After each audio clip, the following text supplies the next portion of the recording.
We just got a letter. We just got a letter. We just got a letter. Wonder who it's from. So, I think this might be my card market thing. Only a little card market thing, but it should be interesting nonetheless.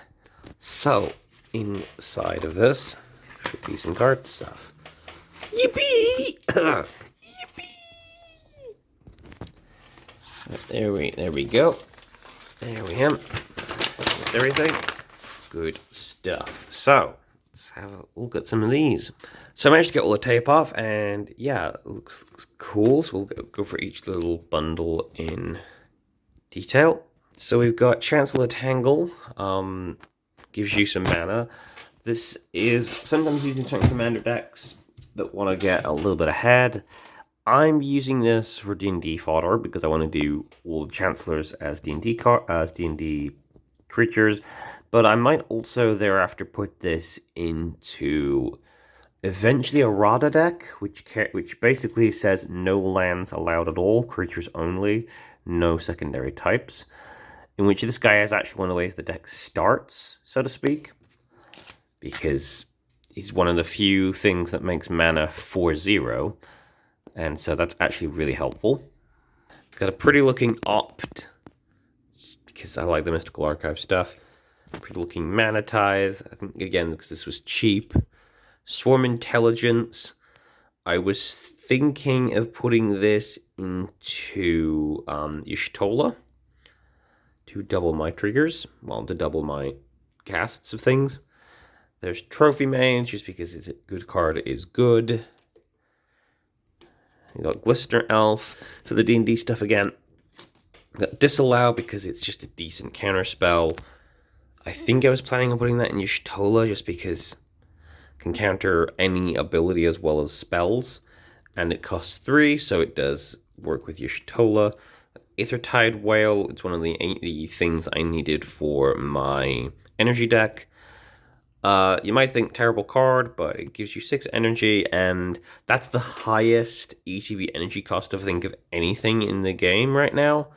And so what you do with this is maybe you hard cast it, but with stuff like Conjurer's Closet, you just keep flickering it, so you keep every turn getting an extra 6 energy, which is quite a lot for one creature's worth from one sort of combo.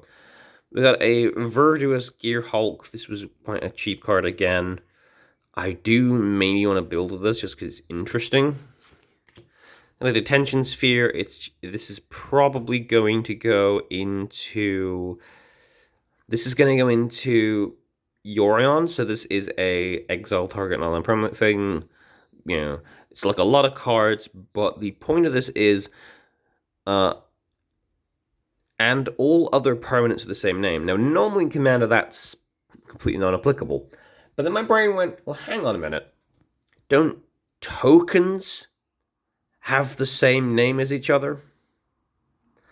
And so in a way, provided, let's say it's the same type of token, which a lot of token decks usually rely on one specific type of token, this will completely wipe the board of a certain type of token.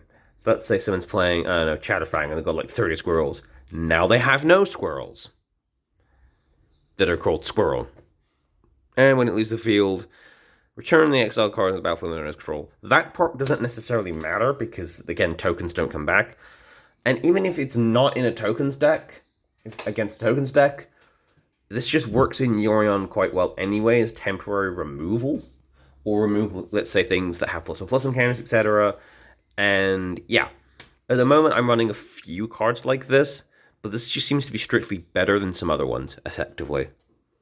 In fact, it might even be better than Conclave Tribunal, because even the Conclave Tribunal has Convoke, this is just straight up better and has a decently low casting cost. Next up, we have a Promo Scoos foil. It was there, it was cheap, and I might put this in something. Scoos is just a good staple, basically. Poetic Ingenuity. I forget why this is in here. Oh, right, yes. I was thinking of maybe putting this into Mr. House. In fact, I think, yes. So the bottom part is the more important part here. So when you cast an artifact spell, create a dinosaur, and then whenever dinosaurs attack, create the mana treasure tokens. So it does the thing and it payoffs for the thing. The treasure is what we care about, but also because it's Mr. House, you do run a decent amount of artifacts that make treasure. So this goes, makes treasure, then makes, so it makes dinosaurs that make treasure. And if you have run something like Maskwood, now your robots are dinosaurs. So, yeah. And you would run Maskwood anyway because robot things, basically. We have a pretty swamp from March of the Machine. I just love the swamp design. I like the Phyrexian stuff, and then just pretty swamp. I have a synthesis pod. This is, I think, a unique card from the Commander deck. And yeah, exhaust body troll. It's just interesting. It's a weird card. I'm gonna make a D&D thing based on it. Maybe. Just a weird, and it was not expensive either. So coolio. Fire Blast is just a good card to have every so often. Works well in Pauper and other formats. Also works well in certain landfall decks. If you've got stuff in play with Leisure Play Lands and Grave, you go, oh no, I have to sack 2 mountains and then bring them back and trigger landfall. Oh no.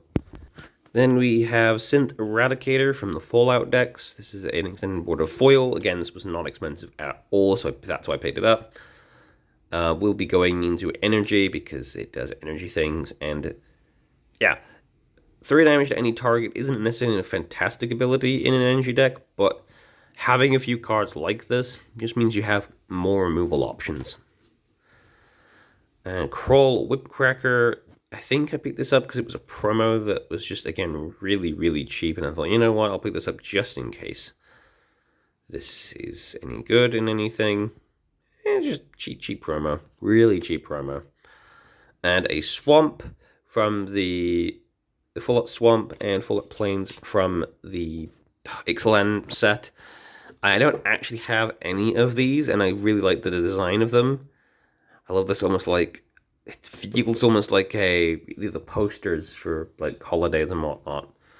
And I don't have any of them. It's like, I would like some. So I've got a couple now. I don't know which deck these will go into yet, but again, these are super cheap.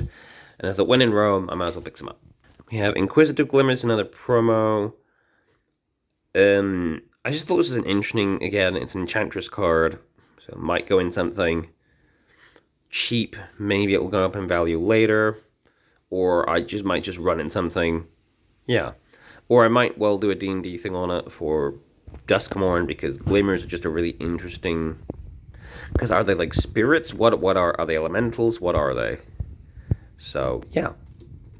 We have a foil forest in Bloomberg. Again, this was really cheap. And this will probably go into my elementals deck. This is I think it's an autumn one. I like the art from the lands in Bloomberg, and I wanted to get some more Fallout lands to maybe bling out some more decks with. We have Sunken Palace. This will probably go into Y'shtola, because again, I can maybe copy spell ability off of it. I have a pretty version of Detention Sphere. Again, I picked this up because again it was really cheap, and I wasn't quite sure which version I wanted to run, so I was like, I'll pick up both in case I just don't vibe with this when I look at it. But it looks kind of cool from here. A little like trapped in little bubbles of foam. Bit weird, bit unusual, bit strange, but kind of cute in its own right. I guess, are these like fairy people? Who are these people? And then we got this next lot. So we got the promo, well, the Niv Mizzet foil from the remaster set. And this guy's really cheap again. Just an interesting, good card that slots into any deck that cares about him. An opening ceremony, because I wanted to run a couple of these in Party Box. Because again, open a pack. You may cast spells among the cards in that pack. Just a funny card is funny. Does things to do with card packs, so a very funny card indeed. I have an Art Deco land from... a couple of Art Deco lands from New Capenna. I want to run these particular types of lands in Mr. House, because again, Art Deco looking things are very Fallout. And I actually feel like these are more thematic with Mr. House's general vibe than, say, the actual Fallout lands. And then finally we have an ochre jelly, which is another foil. Again, it's super cheap. This will be going into my collection of D&D, what you call it? Not border. D&D bonus sheet cards. I love all of this D&D bonus sheet stuff. The fact that it looks like a first or second edition, I guess it would be more like second edition D&D page. I love stuff like this. And again, super cheap foil, and Ochre Jelly is actually quite an interesting card. I might try and get one for my proliferate deck, because again, if it splits itself, and then you have more things you can proliferate. So it's like, oh no, it dies, split in half, two things with half. Oh no, proliferate them, and then keep doing it until you have a whole bunch of 1/1s that you just keep building up. Kind of like Scoot Swarm, but with extra, well, not even extra steps, really. No, isn't Scoot Swarm? Yeah, it's like Scoot Swarm, but different. Slightly to the left. But yeah, that was this lot of stuff from Card Market. Let me know what you think in the comments below this pickup. Again, this was a really cheap order, but there's some good stuff in there, some good stuff to bling out some decks, some stuff for my D&D related stuff, which will be coming out soon. If you haven't already, join the Discord via links on the Twitch, so you can look at the homebrew stuff that I've been making for the Mirror and Phyrexian Compendium.